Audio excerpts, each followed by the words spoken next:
Hello, Hi, I'm Shannon, I'm Emma. and welcome to This Podcast Doesn't Exist. What do we got today? Well, Emma, buckle up. Tink tink. Shakespeare. Yes! You know him. I do. You love him. I kind of do. Or you hate him, depending who you are. The king of chaotic bisexual energy. Yes. If ever there was one. Well, we knew that. You probably enjoyed some of his greatest hits, Emma. She's the Man. Yes. The Lion King. Yes. West Side Story. Yes. The list goes on and on. But Shannon, you say, But Shannon. those were all written by different people, not by Shakespeare himself. Am I supposed to repeat you? No, you don't have to. And that, dear listeners, or maybe just Emma and our moms. Hi, Mom. Yeah. Hi, Mom. Is the question on the table for today's discussion. Shakespeare, one genius mind or the product of the best group project ever? Ooh, dude. Group projects were the worst thing on the planet. Yeah, no conspiracy there. We hate it. No. All right. So the mostly agreed upon facts. I say mostly because Elizabethan England record keeping was not essential if Fair you enough. were not a royal person. Fair They didn't enough. really care. Yeah. So, the man we know as William Shakespeare was born to an illiterate glove maker in the town of Stratford-upon-Avon in 1564. So long ago. Yeah. Sorry. I mean, last Thursday seems a long time ago. This year is just so long. But he became an actor and a playwright and toured with his merry band of men. Basically, he was an Elizabethan rock star. Yes. I mean, have you seen Shakespeare in Love? Yes, I have. It's a wonderful movie. Queen Elizabeth was a tough broad, but she had a soft spot for good storytelling. So she loved it. We loved it. Good.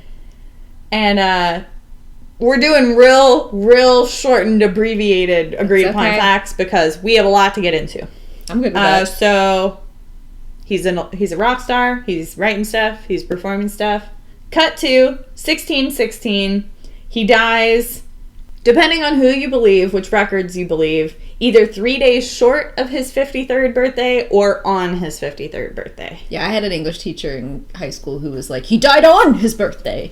And we was like, all right. But, R.I.P. Yeah. And most of his works, his plays, his sonnets, etc., were collected into the first folio, which was published in 1623. So 7 years after his death. Yeah. Conspiracy! Woo! Several articles, which sources will be listed in the show notes, but several articles posit that it was just casual and normal for authorship to be either questioned or unknown in Elizabethan times, which I just found really funny. Like, imagine if that were true nowadays. Like, I'm really enjoying this new happy, sad novel about teenagers having formative experiences. Might be John of the House of Green, but who knows? Just like, it's casual. So, famous contrarians, so people who really don't think Shakespeare was Shakespeare, Okay. include Sigmund Freud, I think I knew that one. Charlie Chaplin, Oh. Malcolm X, Oh. Helen Keller, What? Mark Twain, Okay. Orson Welles, Okay. Walt Whitman, as well as SCOTUS justices, so Supreme Court justices, O'Connor, Scalia, and Stevens. Okay. And they actually, I believe it was the mid-90s, had sort of a mock trial. Like, they put Shakespeare on trial for SCOTUS, and they said that Shakespeare was Shakespeare. But some of them didn't believe this. And then I'm going to read you a quote from The Atlantic. So, their doubt, so contrarians, is rooted in an empirical conundrum. Shakespeare's life is remarkably well documented by the standards of the period. Yet no records from his lifetime identify him unequivocally as a writer. The more than 70 documents that exist show him as an actor, a shareholder in a theater company, a moneylender, and a property investor. But none of them say, I, Bill Smith, pay one William Shakespeare of Stratford-upon-Avon for his poems or anything like that. So interesting, but also with the posit that record keeping wasn't as big of a deal back then. Okay. So weigh those two as you will. Okay. So Wikipedia, our beloved mother source, lists 87 possible contenders for the quote-unquote real Shakespeare. Jeez. Don't 87? worry. Don't worry, we're not getting at all of them. Just the big ones. Yeah. But also, I have a few honorable mentions that I think are either interesting or weird or just funny. I'm into this. We're gonna go through those real quick. Up first, with under the qualification of funny, William Butts. Hey! Patron of literature, proposed by Walter Conrad Arensberg in 1929. Okay.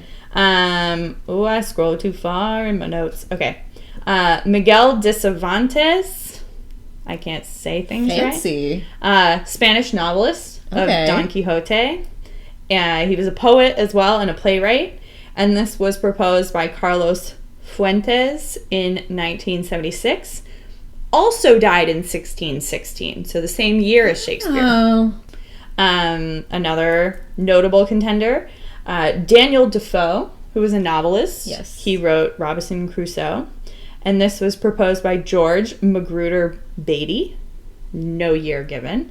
But here's the problem. Daniel Defoe wasn't born till 1660. So many decades after Shakespeare died. Yeah. Alrighty. And then we have Sir Francis Drake, a naval commander, adventurer, which also, what a job title. Right? Just put that in my resume line. Right. Adventurer, my lower third. Proposed in 1940 by Dr. W.M. Cunningham. And Dr. W.M. Cunningham also proposes that Sir Francis Drake was a member of the Freemasons. Everyone mark your card, your bingo card. Sir Thomas More is also a proposed candidate who is also a Freemason. Yes.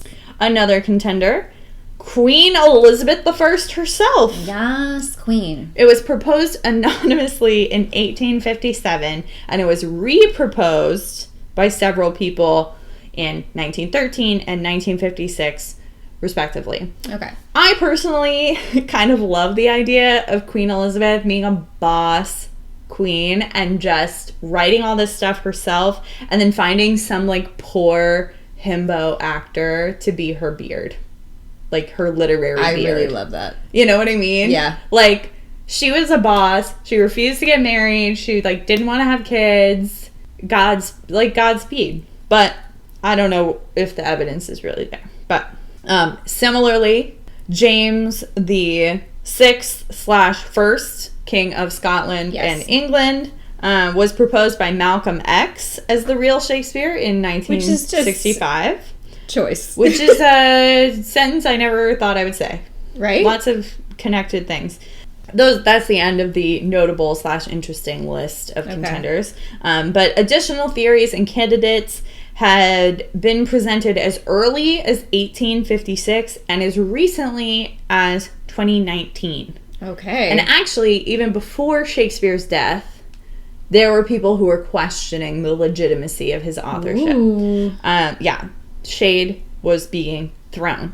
In 1592, dramatist Robert Greene, on his deathbed, warns fellow playwrights about, quote, an upstart crow beautified with our feathers. So crows in folklore and other legends of the time were portrayed as plagiarists, as stealing fancy feathers from other birds and making themselves pretty because they're thieves. So just interesting. And there was a TV show a while ago. I don't know if it's still going on, but it was called Upstart Crow, and it was about Shakespeare, but it was a comedy show. Oh. It was supposedly very good. My parents watched it and my mother told me about it, but they genuinely don't, them. The way that they watch television is it's on in the background. Sometimes they're actually paying attention to it. But they said it was funny, so I believe them. All right, well, write in if you actually watched it. I think Stephanie watched it too, but yeah. Steph, tell us. Friends of the show. Alrighty, so here's a quote from the Washington Post for you. Behind every one of these claims is the assumption that only an aristocrat could have composed the immortal words of Hamlet, or written with such precision about Italy, or divulged the thoughts of kings and queens. Here's my first thought on that. Eat the rich. That's some classist BS. It also doesn't make... You can put words in the mouth of anybody. And you can pretend that you know what those words might be. And, like, I could pretend to talk like the queen. Sure. And I might get away with it. Plug for my favorite show of all time, The West Wing. Aaron Sorkin has never been president of the United States, but his president is very emotional and informed and well-rounded. You know, writing like it is a human. You know. Some people claim that the reason that Shakespeare is able to speak to these high-level ways of living with such accuracy is actually because of events in his past lives. Whoa. Everyone mark your bingo card for ghosts or spirits. Past life. Didn't think we were going to do that. I did not know we were going here. Well, there's more that you don't know that we're getting to. So I'm excited. Here we go. Some pro-Shakespeare scholars propose that perhaps Shakespeare joined the military and or became a tutor, and that is how he got to travel through the world and gain experiences that would help him to... Why you would know what Verona looked like. Exactly, yes. But my one concession to the contrarians is that why would such a prolific writer not have composed poetry or letters or anything, any record of that period of his life? That's fair. You know what I mean? Yeah. Like... Maybe he sent them to his wife and she ended up burning them for fuel. I don't know. Maybe. If I could time travel on a tangent, if I could time travel, I would go back, and if I had an assurance that, like, in doing this, I wouldn't ruin the world, but I would just stop every historical figure who, like, their wife or their brother, like, burned all their letters. I'd be like, stop! Don't do it! Like, I just want to know. Slap Anne Hathaway. I'm nosy. His wife, not the actress. Yes. Alrighty. So, here's another quote. This one's from a site called Inside Hook. And as I mentioned previously on this show, my liberal arts college honor code has just put the fear of plagiarism deep in my heart. So they said it so well that I can't just paraphrase it for you. Yeah. Okay, so, this quote. The reality is that most of the evidence given by anti-Stratfordians, contrarians is easier for me to say, but that's how they said, is either cherry-picked or incorrect. For example, much is made of the fact that Shakespeare never left England, yet his plays featured the geography of Europe. Hint, maps existed. Less mentioned is the fact that Shakespeare made basic geographical errors, such as claiming Bohemia, modern Czech Republic, had a coastline.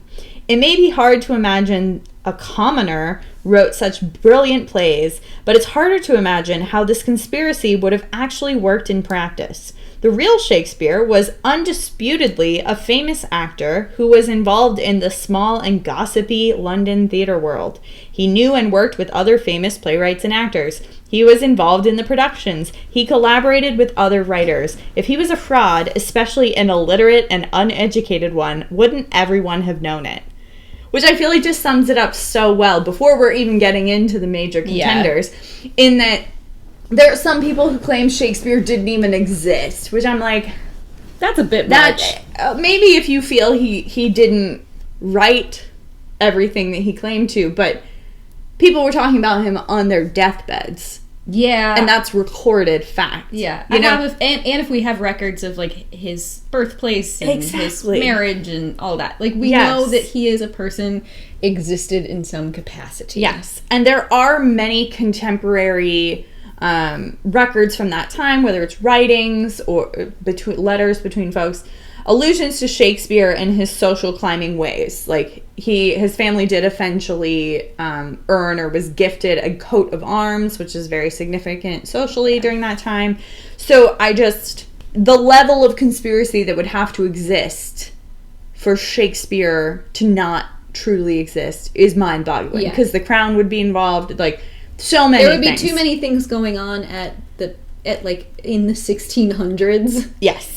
Like late 1500s, that would need a lot of people to be really on top of their game. Yes, truly. So I agree. I don't think that could possibly. I believe at the minimum we should all agree that there was a human man who lived at one time who went by the name of William Shakespeare. I think we should all just not question that. I'm good agreeing with that. All right. So main contender number 1. We have Sir Francis Bacon. Mr. Bacon.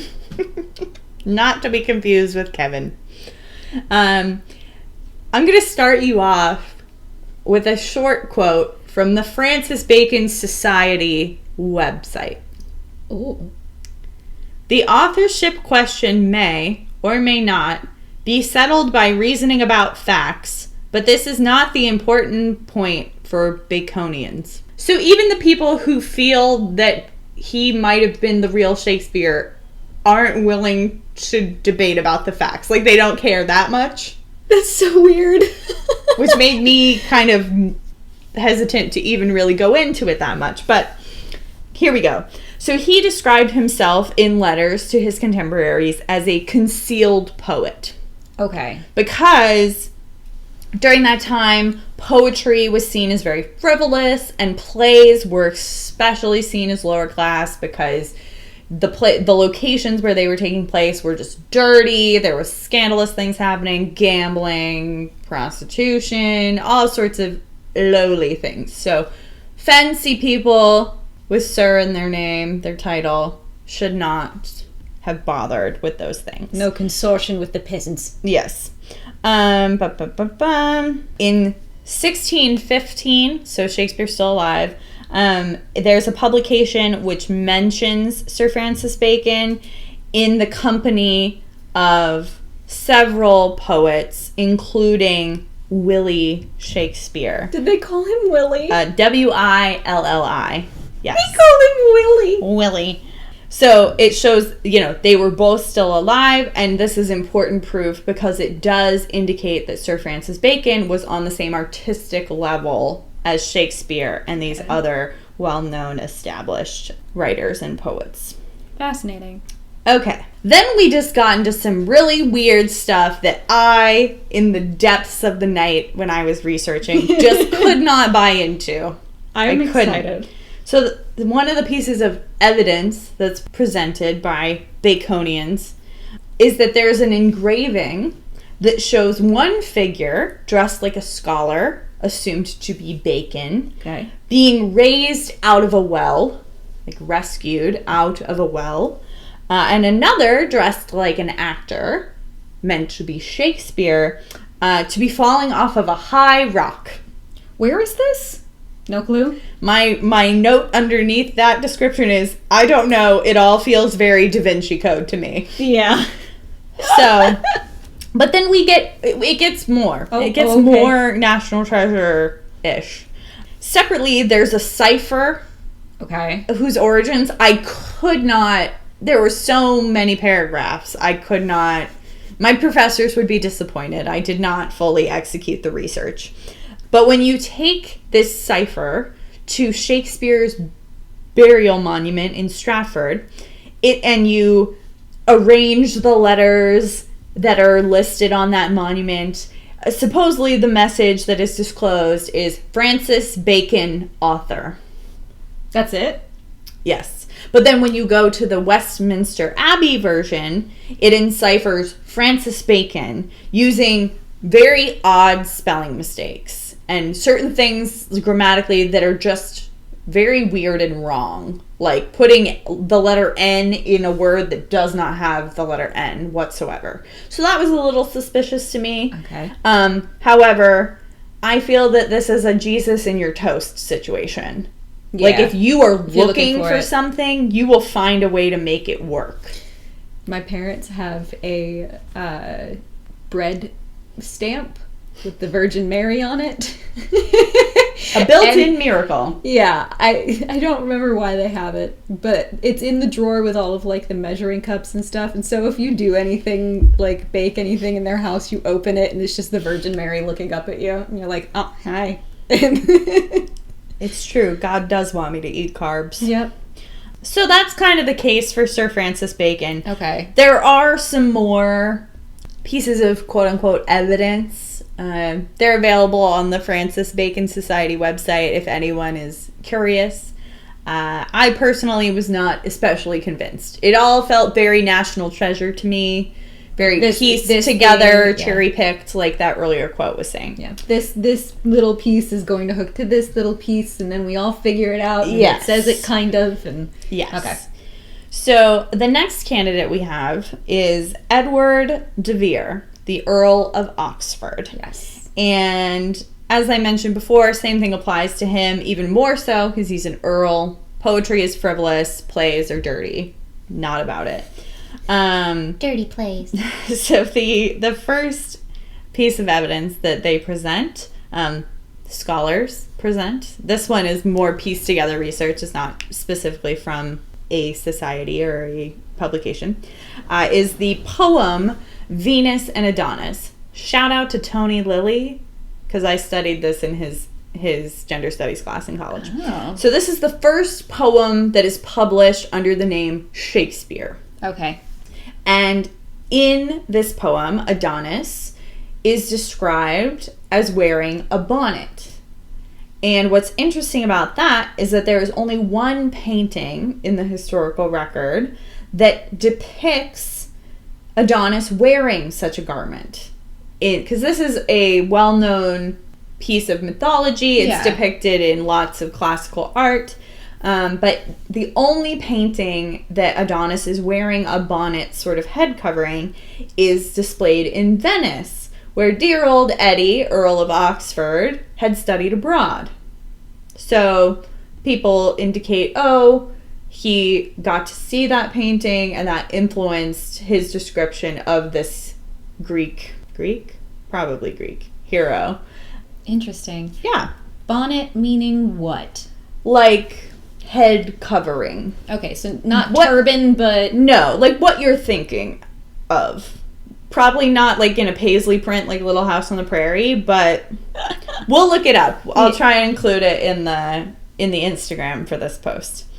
The next piece that they offer is that Ovid's Metamorphosis, which is recognized as one of Shakespeare's very influential sources, second only to the Bible, because the Bible is inspo for a lot of people. It's translated into English by Arthur Golding, who is the Earl of Oxford's uncle.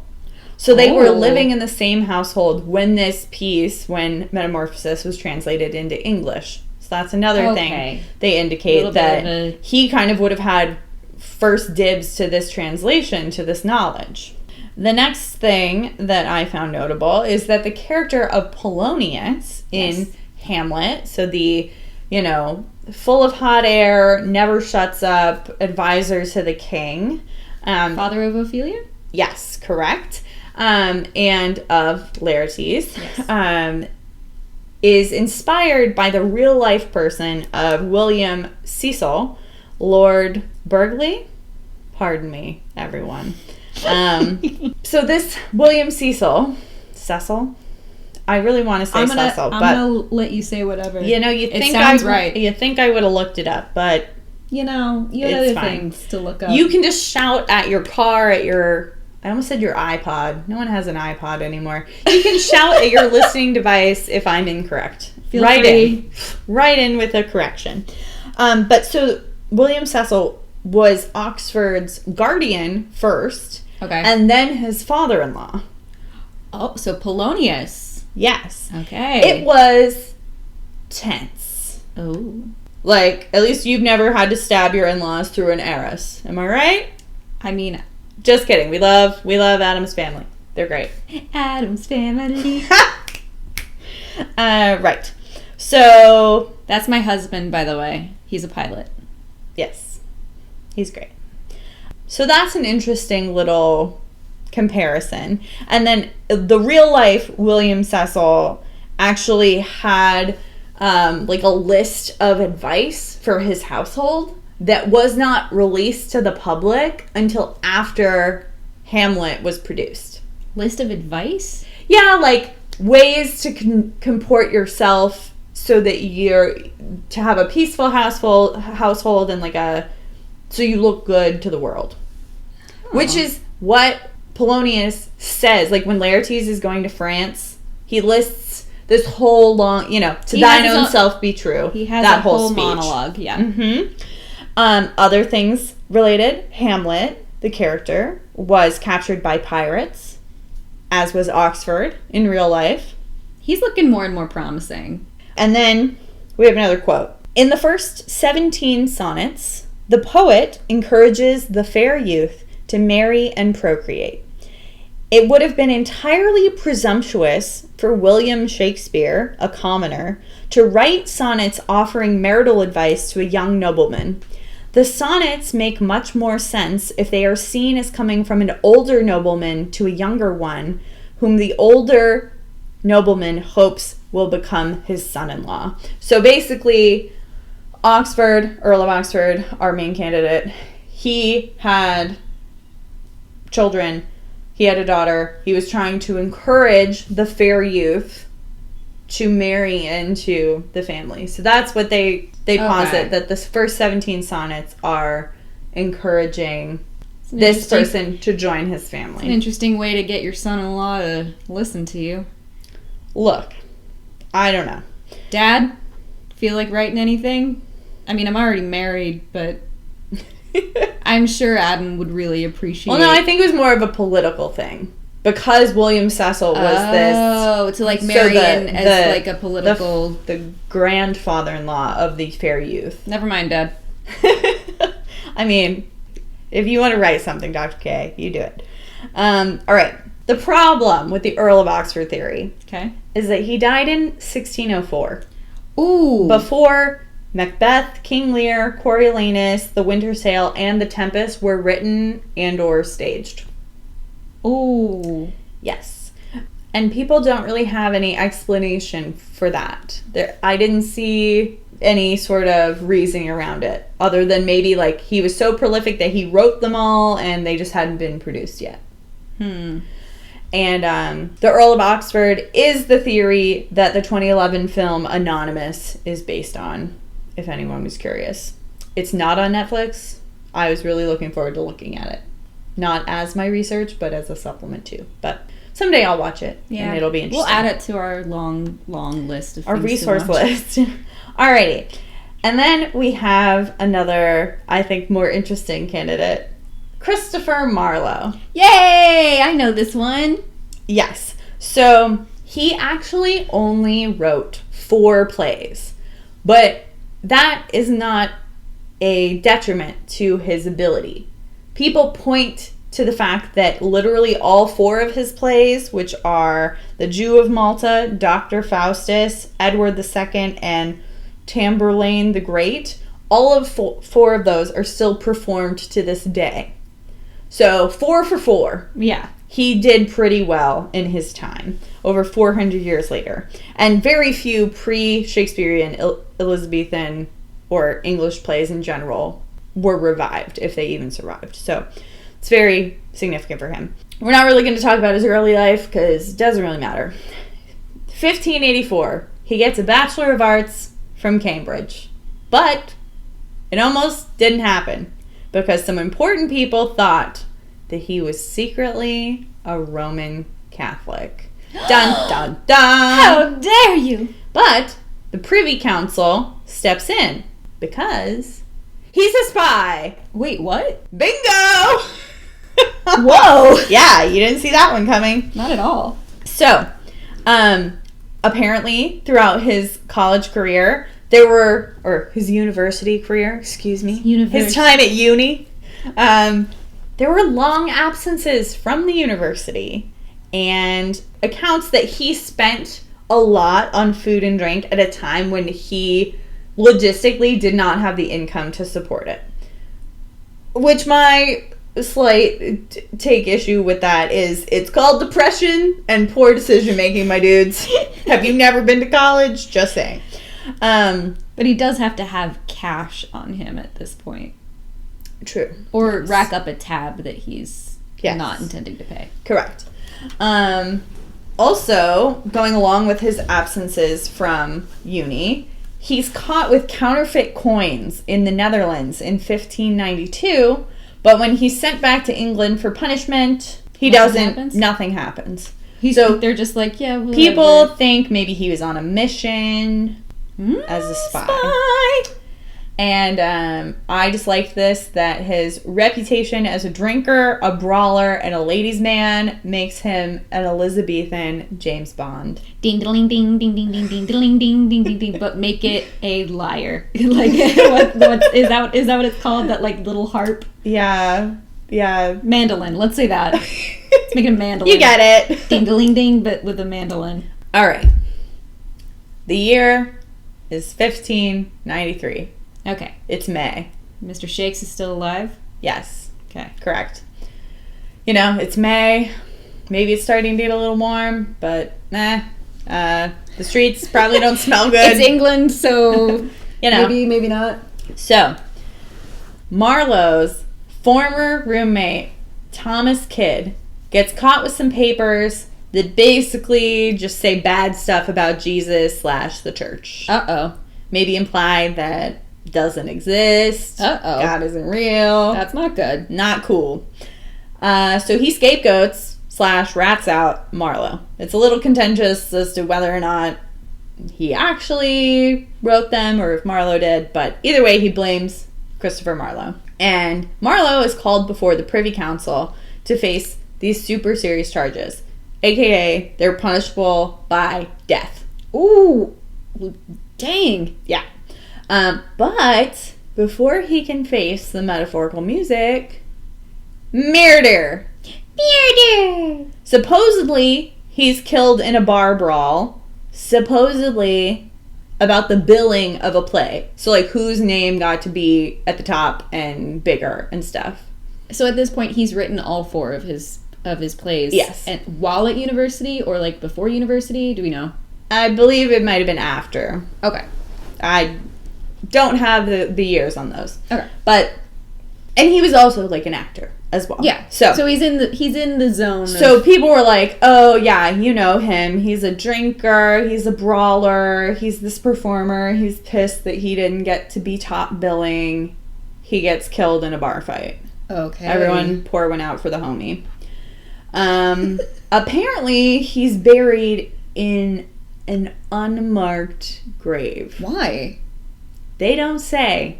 I just think it's suspicious. That's very suspicious. Don't be suspicious. Don't be suspicious. Some people, though, think that it's deeper than a fight about a billing. Well, I mean, it feels like it has to be, especially if he ends up getting buried in an unmarked plot. That feels weird. I mean, maybe because he was under suspicion for these atheist beliefs, they didn't want to give him a Christian burial. But it says unmarked grave, not that he was buried like outside on unholy cemetery. ground. Yeah. You know what I mean? Some claim that this killing was a political assassination due to his secret agent status. Ding ding ding ding. Others claim that he faked his own death.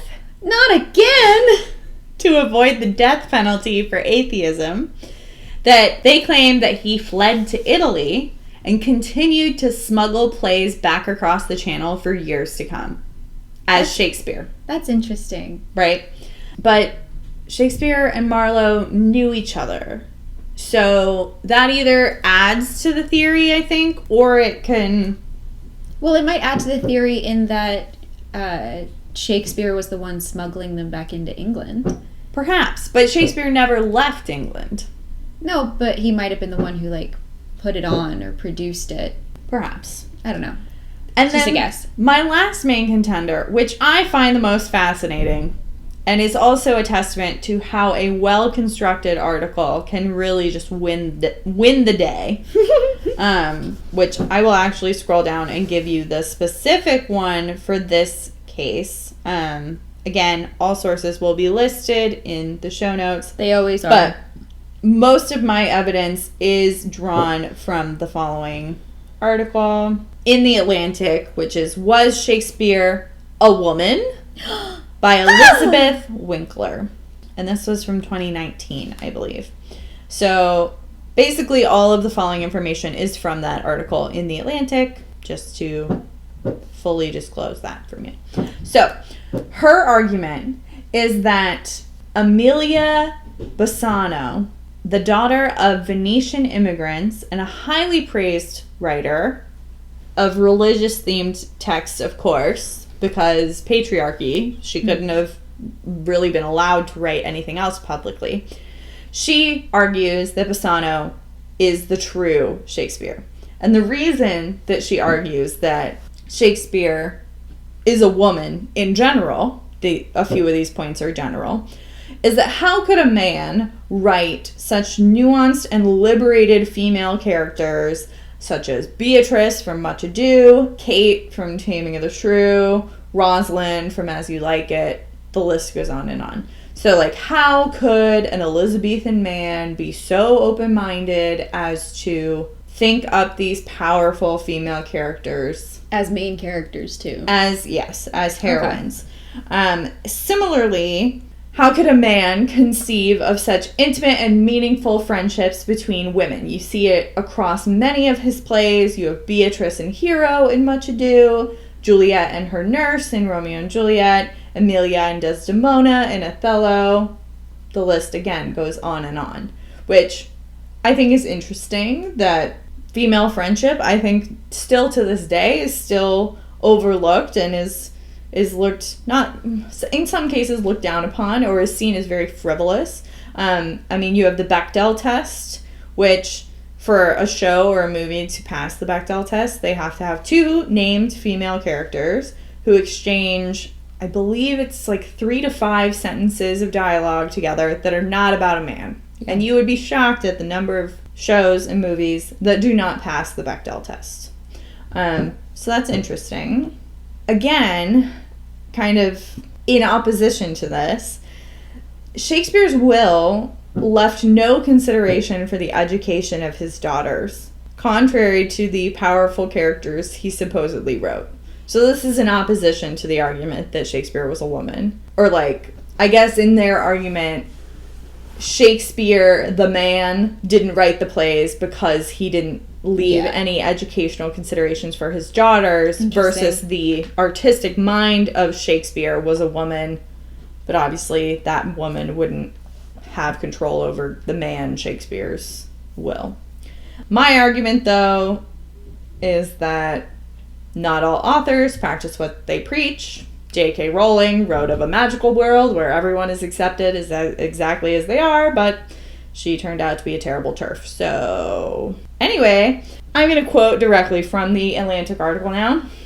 But just think of how obsessed the work, Shakespeare's work, is with mistaken identities, concealed women, forged and anonymous documents, with the error of trusting in outward appearances.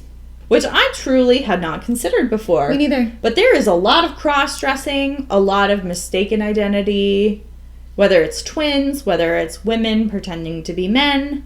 It's just very interesting, I think. I like it. It makes for...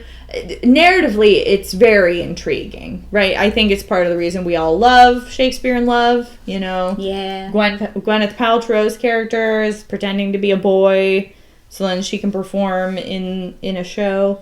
And yet somehow keeps all her long hair underneath that one cap. You know, movie magic. That's what I have to say. But back to the evidence for Amelia Bassano. Variations on both her first and last names are found throughout Shakespeare's works. There are several Amelias throughout his plays. Variations on her last name of Bassano show up in, like, I believe it's The Merchant of Venice. I didn't write it down.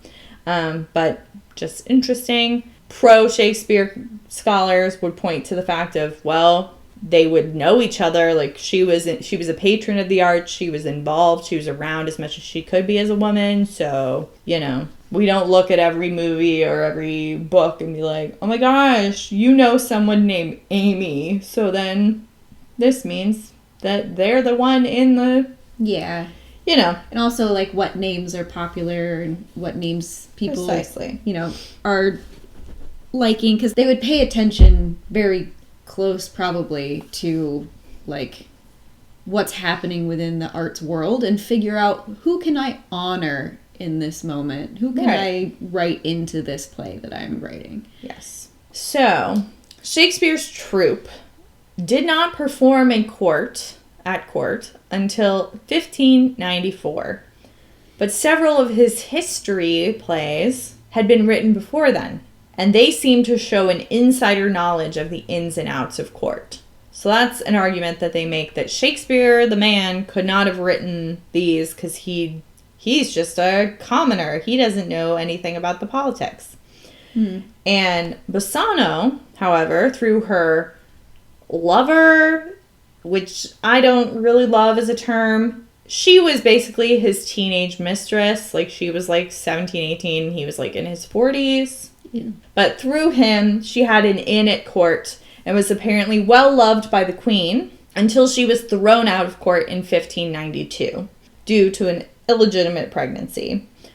She gets married off, though. Like, that's her fault. Good Lord. Yeah. Anyway, sorry. The patriarchy! Now there's a soundbite. You're welcome.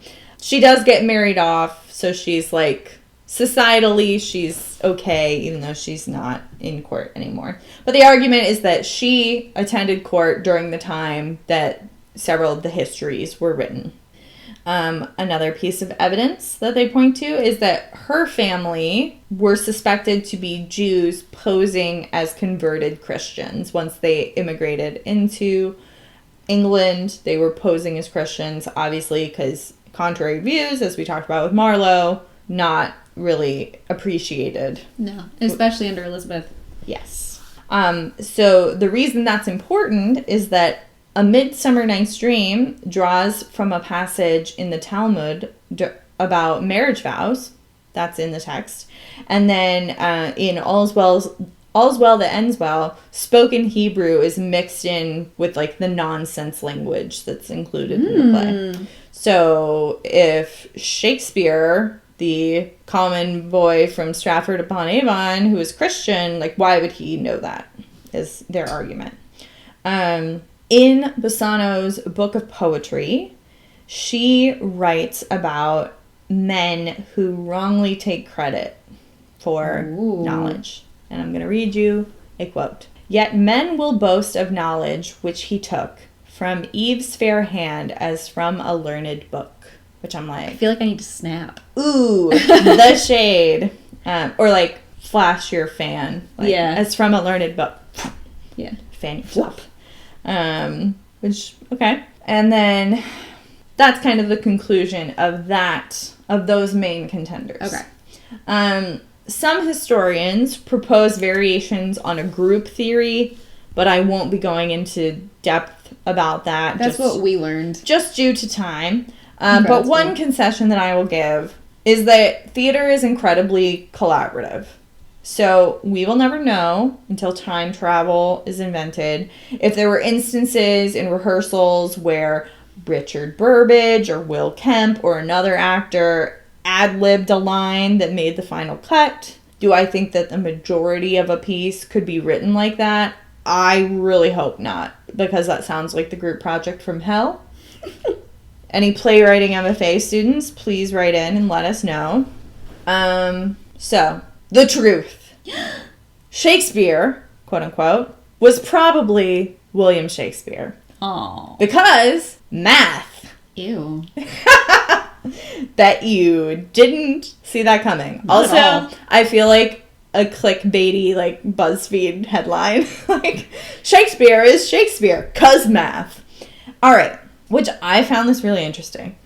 So in the late 1800s, a Polish philosopher and I wrote out the phonetics, but please forgive me if this is wrong.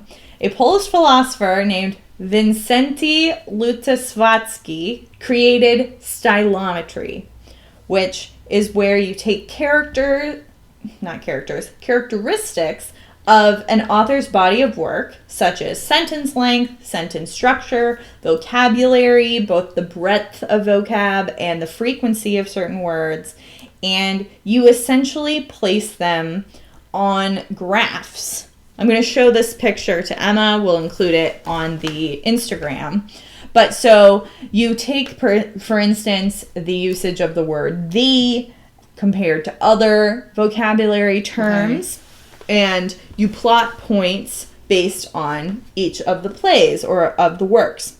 And then you use something called principal component analysis, which is a cluster tool to measure the variance between the works. So you group and you see, the majority of his works use "the" 64 times, but they use the word "glorious" 20 times. And it kind of creates a cluster where the majority of his work lies. So it's kind of this snapshot through statistics of what his work looks like. That's fascinating, but also terrifying. But then what's nice is that once you have that structure of what the Shakespeare format is, you can plug other playwrights or poets in. So you can see, if we were to take all of the Earl of Oxford's writings and plug them in, we could see if they really lined up or if he is all the way up here in a different field. But what's helpful for this, while it shows that Shakespeare is Shakespeare, no one else really slots into his same framework, it can show us when collaborations will happen. So for example, through this, we can tell that Shakespeare and our old friend Christopher Marlowe collabed like old school YouTubers on Henry VI parts 1 and 2. Okay. So we're able to tell. That's really cool. Yeah. So bet you didn't think we were going to talk about math today. I didn't. Nope. As a wrap up, I would love to hear, I know you kind of mentioned it earlier, but from a grad school, an English grad school perspective or undergrad, did you guys talk about it? Was it just scoffed upon to even consider it? Was there any discussion about it? So in grad school specifically, I'll say, because that's where I tended to learn the most about Shakespeare. Because I remember in high school and early undergrad, I had maybe one Shakespeare class, and it never was really delved into in that sense. But once I got to grad school, specifically when I was doing the class that was on early modern books, we talked about the First Folio. So there's a lot of very interesting stuff about the First Folio. And I'm doing this from memory, so if I get some of this wrong, let me know. And actually, Stephanie, you might know all of this more than I do, but this is what I remember from it, because they had a facsimile that they brought to the special collections for us to see of the First Folio, which was beautiful, fascinating.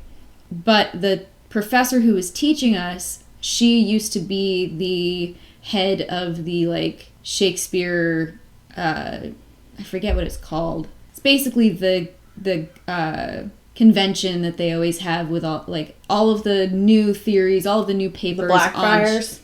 I don't know if it is. I think I still have a t-shirt that says it on it. Don't remember. Anyway, she was the president of it for a really long time. So she's she's a true Shakespearean scholar. And so when we were looking through it, she was telling us that there was a very widespread theory within her group of cohorts so the First Folio was printed after Shakespeare died. The collaboration, the collection of it, of all of these plays, there are some missing that we now have as canon as Shakespeare's plays, but there were some missing from the First Folio that ended up in the Quarto and all that. But the majority of those she had been researching and reading into, that they were not necessarily all from his specific writing, of pieces of paper that had his name signed on it with all of the play on that piece of paper. there was a lot of it too that was actually taken from the play being done in front of someone, or the actors writing down their own lines in order to write down the play for the folio.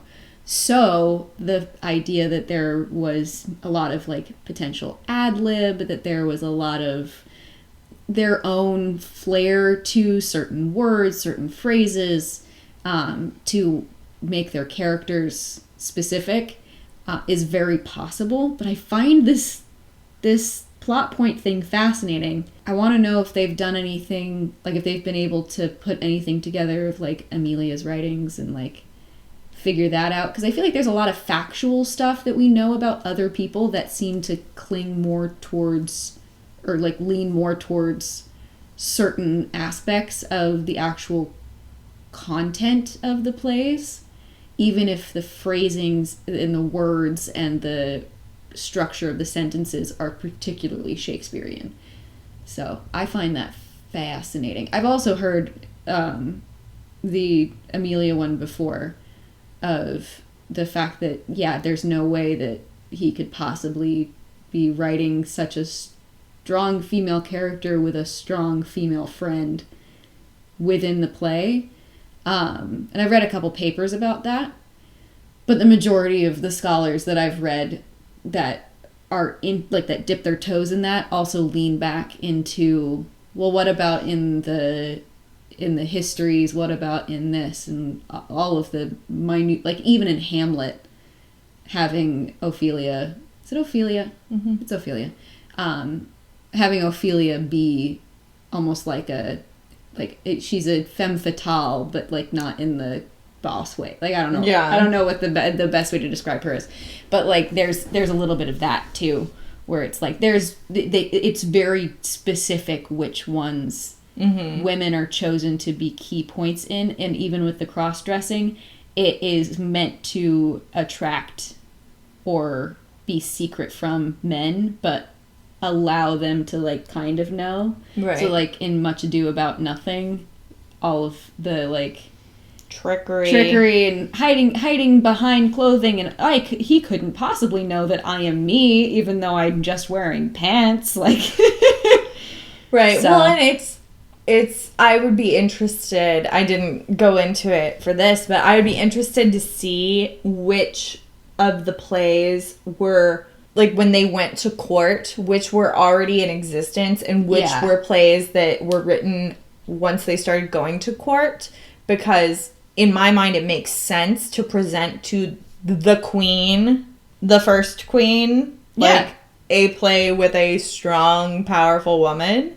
Because that would be acceptable and seen as complimentary. But yeah, I don't know. I feel like we talked a little bit earlier about it.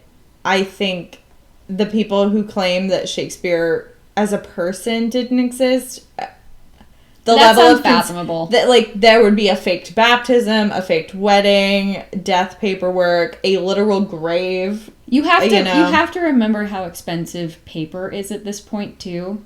Like, you don't just like write things down on a scrap of paper and hope someone sees it. Like, there are logbooks that churches keep, and there are like bank books and all of that, but it's not as if you as an individual can buy a piece of parchment and like use it for like your scrap notes. Like, that's not how it works. Also, the literacy level is very different at this time too. So there's a little bit of that as well. Yes. So if any of this were to be real, which I feel like the math, the stylometry kind of eliminates that, but I will give the contrarians this small concession that because playwriting and poetry was looked down upon, we don't have plays by the Earl of Oxford or by Sir Francis Bacon or Amelia Bassano because they weren't allowed to. So it's not that you know what I mean? Yeah. Like, Christopher Marlowe was a published playwright. We can take the works that have his name and put it into that framework and compare and see, oh, you did not write most of the things of Shakespeare, but you probably collaborated on these two plays. Yeah. So I can see them being like, well, your math is invalid because we can't compare, you know. So I feel like, if anything, the idea that Willie Shakes was somebody's artistic beard while being a living, breathing, real-life actor is more likely than him, like, not existing at all. Yeah. And then my last point, which I think is a little more philosophical, is just, why are people eager to believe that it's a conspiracy? I have my feeling about it, but I wonder if you have any thoughts. I think people just really like, or I guess dislike, the idea that like one person could possibly produce something as prolific as Shakespeare's works. Sonnets, plays, everything. So I think in their mind, they're like, one person couldn't. It's like the Ancient Aliens dudes being like, one person, or one, country couldn't possibly have known how to make a pyramid. Slavery existed, so. Also, you're racist. Yeah. Ba-da-da-da-da. Ding. So, like, I genuinely think that's everyone's inclination initially, because it's easier to believe that a secret noble was able to do this with all the benefits that they had from their status than a commoner with an 8th grade education. Yeah. Because if he could do that in those times with those resources, what are you doing with your one single life? You know what I mean? Like, you are just inadequate. We're making a podcast. We are. I'm not saying we're inadequate. No, but I know. I feel like but it's there's that feeling for, I'm sure, there's that thought. There that's are always people who, and I feel we both fall into this, that bask in the existence of genius. Mm-hmm. And then there are people who are so unwilling to confront their own lack of, immortality, in the way that Shakespeare died in 1616 and we're still talking about him today. Joe Schmo from down the street is probably not going to achieve that level of... Joe? of success. Mr. Schmo? Mr. Schmo. I feel like it's easier to eliminate the magnitude of his success and his achievement because you will never compare. Yeah, and his proliferation. The fact that we still do his plays, that we do adaptations, that we are still talking about him at all. Oh, and turns of phrase that we use every day. You probably Goose chase. You don't even realize that are Shakespearean. Yeah. I just remember all my English teachers had that poster. Yeah. It's like, things you say thanks to Shakespeare. Yeah. Wild goose chase. There was something else that it's very funny. Let me see. Because it might Pull be up about the old butts. Google. Sorry. About butts? I think so. I don't remember. ASMR montage. Let's see. Let's check this article from BBC America. All right, we've got The Game is Afoot, As Good Luck Would Have It, Bated Breath, Brave New World, Break the Ice, Brevity is the Soul of Wit. Is this all alphabetical? Yes. How many are there? Dead as a Doornail. Oh, it doesn't have a... Oh, this one's 45. Fancy Free. For Goodness Sake. For goodness sake. Yeah. So we get For Goodness Sake. Thanks, Shakespeare. You're welcome. The holidays are coming. Says Shakespeare from the grave. You're welcome.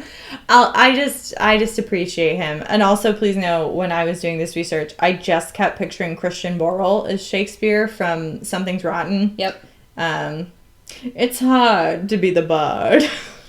Go Google it. Watch it on YouTube if you are interested. One of my friends is in the ensemble from the tour. Woo! Yeah. Did it All a couple right. years ago. So just a quick little roundup of sources. The Washington Post, Inside Hook, The Atlantic, The Guardian, The Irish Times, TED Ed on YouTube, like TED Talks, but the education branch, the Francis Bacon Society, and the Shakespeare Oxford Fellowship. Complete sources in the show notes. Thanks. Oop, the computer is closed. That's it. That was very well done. Thank you. I loved it. Yeah. That was awesome. I mean, I feel that I started with an opinion and I'm ending with the same opinion, but I would love to see a movie with the woman element, which I feel like they kind of tried to give us with Shakespeare in Love. in that she was feeding him a lot of lines in their romantic relationship that he like ended up putting in the play. But I would love to see like an anonymous, but with it being Amelia Bassano or Queen Elizabeth. Queen Elizabeth. Yeah. I think it would be intriguing. That's assuming Queen Elizabeth was a woman. What? Huh? There's so many things. So many things in this world that we don't know. But if you would like to see any of the photographs and the especially that little like plot point graph that you showed me, if you'd like to see any of that, you can go and find them on our Instagram at This Podcast Doesn't Exist without the apostrophe. And if you'd like to let us know what your conspiracy about Shakespeare is, if we're wrong, Stephanie, go ahead and tell us how we're wrong. Yes, please send us an email or a voice memo. We could always play it on the show. Yeah. But if you're not Stephanie and you'd like to send us an email. Yes. We also accept messages from people other than our friend Stephanie, Shakespeare scholar. You can reach us at thispodcastdoesn'texist@gmail.com. And that's all we have for today, I think. That's good. Well, and just remember, this podcast doesn't exist.